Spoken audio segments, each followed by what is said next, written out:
guys, this is my second time trying to do an unboxing video. I realized the first one had my name and address in it, so this is how it came, except for, of course, it was closed up. I've already opened up the top and I've unwrapped everything. This came through DHL. It took about three days. I ordered directly from the website during the Black Friday sale.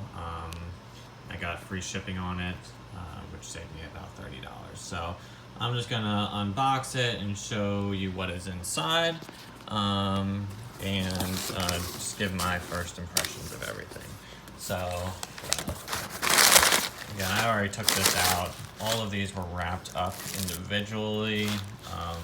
They came, in good shape. Brackets. I got the propulsion kit. There's several different kits you can get. You can get it without propulsion, which just means it doesn't include the gear drive and the chain. I got the propulsion one. There's also an electric propulsion one, which I did not get just because I didn't see the need for that.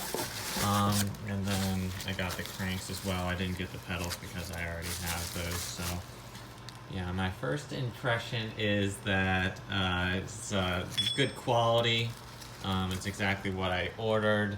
I personally think the price was a little bit too expensive for what it is. It's probably worth about 150 bucks, but this is the only quality kit available, so it is what it is. So everything came in. I'm happy with it. I will do another video of me installing it and a review once I get it installed. I mostly got this kit to reduce Karen factor because I get a lot of dirty looks when I'm on the trails.